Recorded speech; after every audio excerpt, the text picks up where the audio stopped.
Hello, this is my EDL 856 case study video by Eric Blackburn. Section 1 summarizes the case, who, what, and when. A parent group has decided to discontinue association with the national PTA and instead be their own.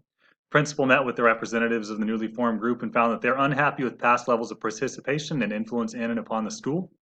They're demanding changes to the back-to-school nights, making it a week-long event with nightly teacher presentations and parent-teacher conferences. Additionally, they've formed committees on discipline, teacher performance, curriculum, and total school evaluation, and want improvements in all school functions. They desire to observe school conditions, collect student, parent, and teacher data, and issue policy statements for change.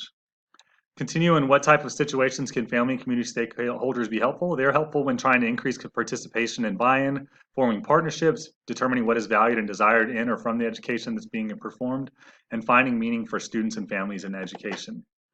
Section 2, report any legal or ethical issues. Legally, the principal must be cautious to ensure protections of staff and student privacy. Ethically, the principal needs to keep in mind that he is the expert, and although parental involvement is appreciated and desired, they do not have the final say and do not have to be included in all decisions. Ultimately, it is the principal who is responsible for the success of the school. They cannot and should not be informed of teacher performance or discipline improvement plans for students or staff. They need to ensure that teacher contracts are followed. Changing back to school nights to a week-long event may not follow the agreed-upon contract that's been formed with the teachers union. Section 2 continued. What guidance do various laws and policies and regulations provide for determining when family or guardians have input for educational decisions? FERPA laws must always be followed first and foremost. That's one of the most important laws.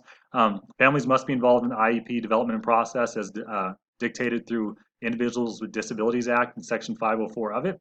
Family input is appreciated but not always required in most educational decisions. Section 3, synthesize the facts into one sentence. The principal met with the newly formed PTA group. They are unhappy with previous levels of involvement in school and are demanding involvement in all school function and policy development. Section 3, what strategies are effective for communicating school and student success to the families and community? Consistent communication in various means. You can send newsletters, have social media accounts, open houses, emails, marquee posts, communicate within the community, make yourself visible, going to different events that are not school sponsored, just to be visible in the community and share all that you can. Section 4, synthesize the facts about people, places, and programs. The parents are unhappy with past levels of involvement and have created a new PTA organization. The president met with the principal and discussed creation of several committees consisting of the PTA members. The principal is at the center of everything because of his position, is attempting to have open lines of communication with the PTA and will allow for involvement. To the principal's mind, things were going well before. They were always involved, not really understanding where all this is coming from. The place, it's all taking place at the school building. There was no mention of specifics with regards to location or other relevant factors. PTA wants input on curriculum, discipline tools, total school evaluation, and teacher performance. How can a school leader involve families in decision-making about their children's education? According to federal law, families of students on an IEP must be allowed participation in the process of deciding how to meet the students' needs. All parents should be expected to advocate for their students, regardless of IEPs or not. And communication with families concerning curricular and instructional changes, allowing them opportunities to voice concerns and ideas, can be done one-on-one, small group, or whole group setting, but the school should arrange opportunities and meetings for discussions to take place where parents can voice their concerns and their thoughts. Section 5, review and prioritize information. The situation could negatively impact relationship with stakeholders. Principal must tread lightly in order to assert his position without offending the PTA. All staff members, students, and stakeholders do have a stake in the outcome. Potentially large changes to curriculum, discipline policies, teacher retention, and school operations as a whole could occur. Additional parent groups and stakeholders should be reached out to as well in order to find out if their feelings about school operations. Perhaps they could develop a survey. To find out more, reach back out to the PTA president via email and ask specifically what they're unhappy about other than feeling uninformed.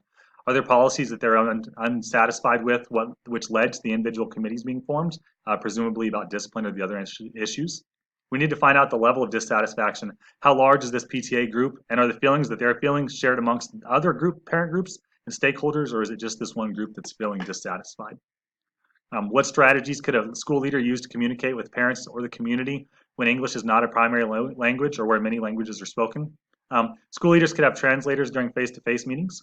Additionally, they can and should translate anything that's sent home into the native tongue of the guardians and the target audience.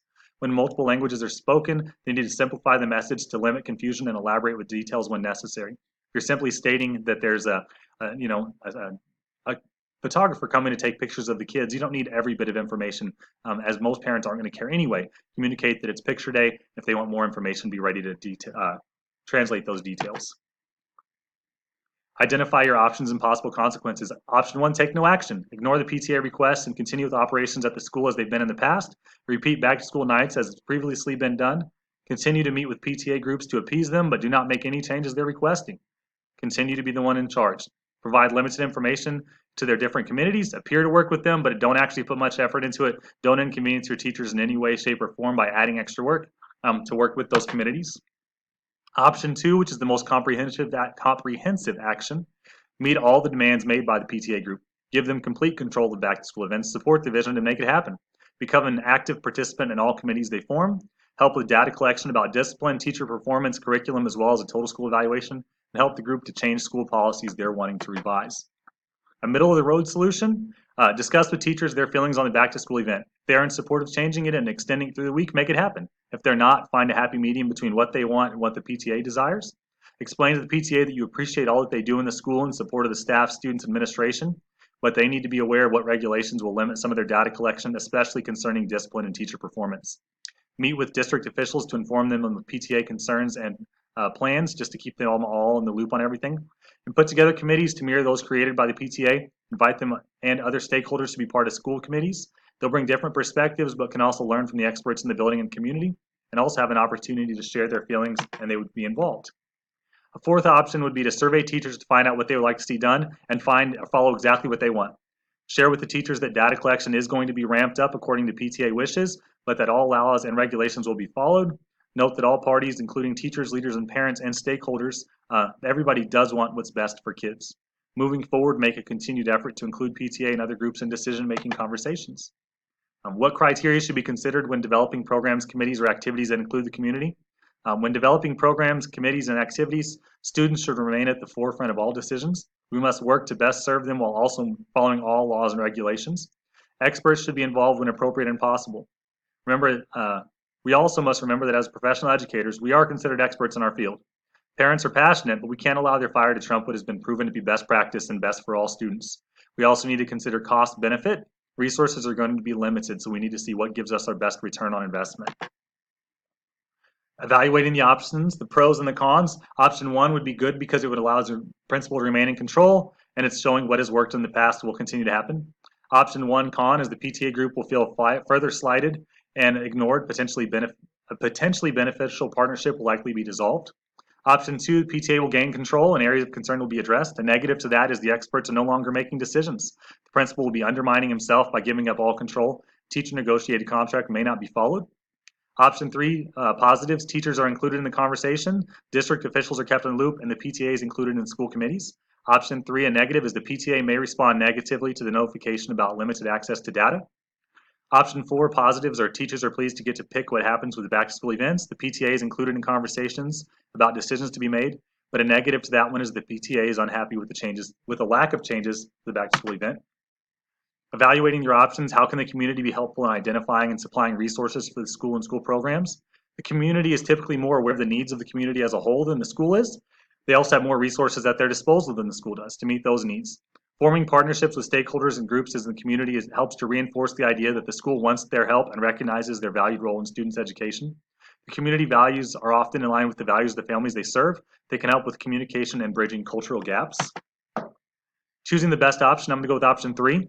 By including staff in the conversation about changing back to school night as well as the PTA, you show that everyone has a voice and can be heard. You also ensure that the final decision follows the negotiated agreement with teachers. You have laid down the foundation for future work with the PTA where they are more involved but have established that they do not have the final say. Boundaries have also been established by stating that they will not have access to all data, but it will be shared when appropriate. You will be working in a joint partnership with them. You have also validated the PTA in the part that they play in the success of the school. District officials have been made aware of the grumbling, so they won't be caught off guard if concerns are further elevated. All stakeholder groups will have an opportunity to increase their involvement in the school.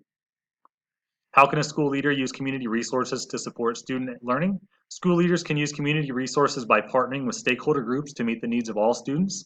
The community is going to have different relationships with students than those at the school. They'll also have insights into how to make learning culturally relevant for all students. Groups from the community can do presentations at the school for staff and students, further empowering them and students from varying backgrounds. Implementing my decision, oh, looks like a good bit of that's covered up, apologize for that.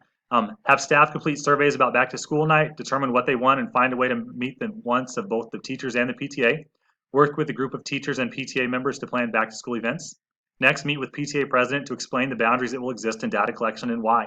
Reinforce that you're appreciative of all that the group does. Also explaining applicable regulations and laws that will limit their access to some information about staff and students. That way they don't think it's just something you don't want to do.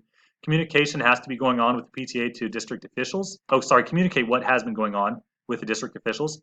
Create committees to address discipline, curriculum, and school needs. Extend an invitation to PTA and other parent stakeholder groups to be active participants alongside school employees. And then moving forward, schedule periodic meetings with PTA and parent group stakeholder leaders to determine areas of concern for the various groups to encourage continued involvement and support. My reflection on this article, having completed this assignment, not the article, I am aware of the importance of involving parent groups and stakeholders in school decision making. If principals want the support of these groups, they have to show that they value them. Including them in important conversations is a wonderful way to do so. In my future as an educational leader, I will ensure that I include folks from beyond the school campus in important conversations and decision making when appropriate. As stated before, this also helps you to bridge those cultural gaps, including people from the community, those spaces they're familiar with, that often have similar values, including those really just makes things better for every student involved. And at the end of the day, that's what we're doing, trying to make the best education for all kids. Thank you.